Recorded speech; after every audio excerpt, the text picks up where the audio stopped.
का मायका प्रेम। रिद्धि की सास को हर वक्त अपने मायके का गाना गाने की आदत थी।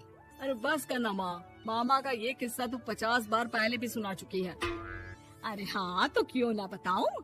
तेरे चाचा तो उस वक्त हाथ झाड़ कर खड़े हो गए थे। तब मामा ही था तेरा जो आगे आया और मदद की। देखो अब ठीक है ना, जो हो गया सो हो गया। क्यों एक बात को हमेशा गाती रहती हो। अब तो बहू घर आ गई है, उसे तो सबको मान कर चलना है ना, कि सिर्फ सास का मायका ही समझेगी वो। तभी वहाँ रिद्धि आ जाती है। माँ, आज मैं घर जा सकती हूँ? माँ को मेरी बहुत याद आ रही है। शादी के बाद एक बार भी नहीं गई। हाँ तो कौन जाता है।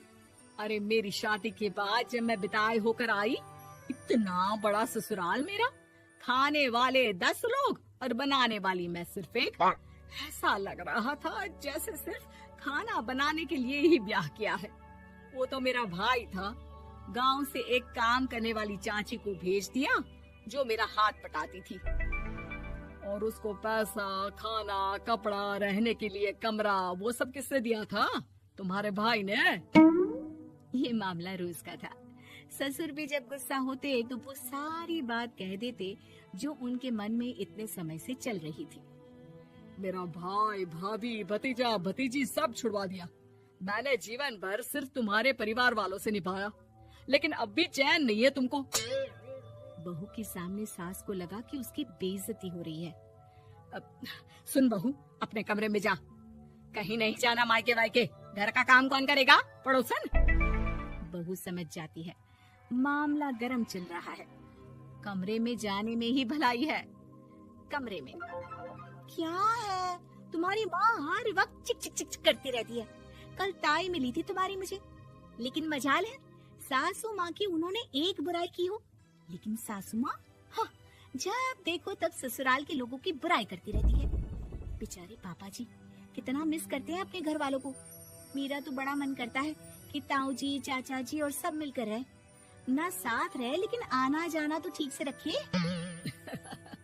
हिंदुस्तान और पाकिस्तान एक हो सकता है, लेकिन चाचा और ताऊ के परिवार के साथ हम लोगों का मिलन ना जी ना, कभी नहीं हो सकता। ये बात है। देखिए मेरे साथ ना ज्यादा चैलेंज मत करिएगा। ऐसा कोई काम नहीं है जो मैं नहीं कर सकती।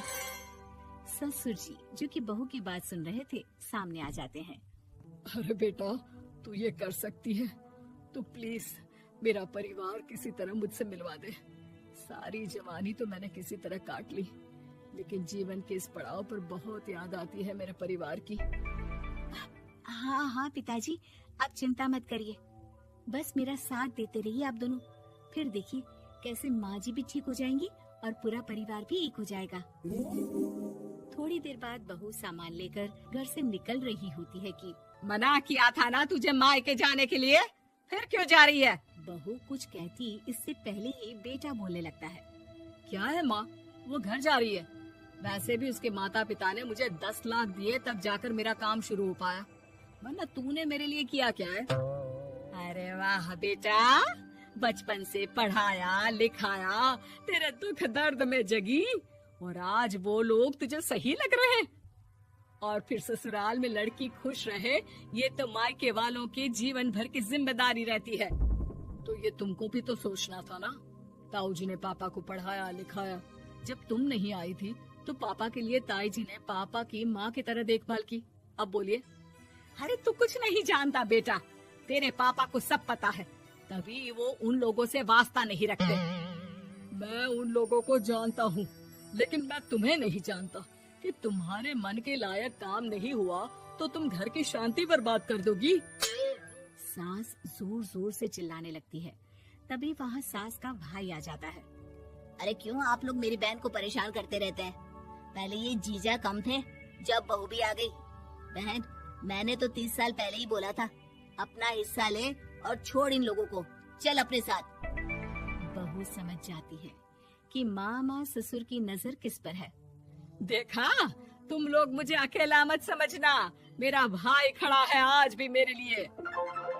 बहू मायके जाती है और आते वक्त साथ में एक नौकरानी ले आती है। अरे बहू, कुछ खाने को दे दे। अरे आंटी, क्यों भाभी को परेशान करती रहती हो? उनके भाई ने मुझे जिम्मेदारी दी है। किसी भी चीज की परेशानी नहीं होनी चाहिए भाभी को। जो चाहिए मुझे बोल लेगा।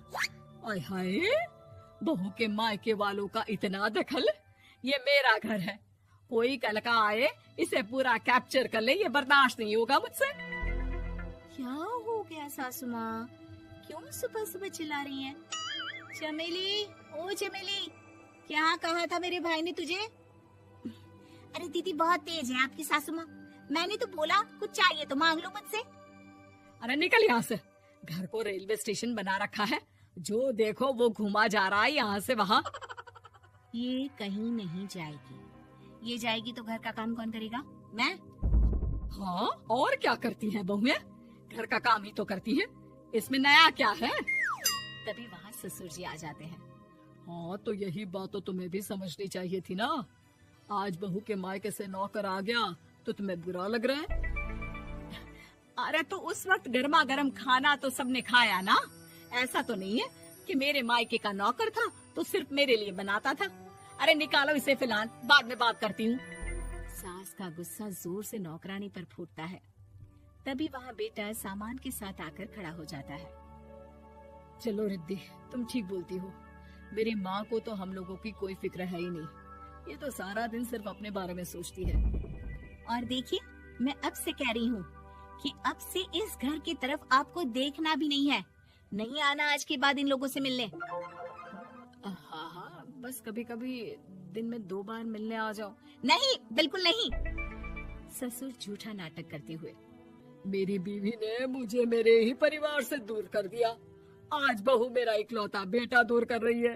हाय, कैसे जीऊंगा मैं? वाह, वो भाई जो आपको बेटे की तरह मानता था, उन्हें छोड़ने में तो दुख नहीं हुआ। आज खुद का बेटा छोड़कर जा रहा है तो कैसे जीऊंगा? बढ़िया है।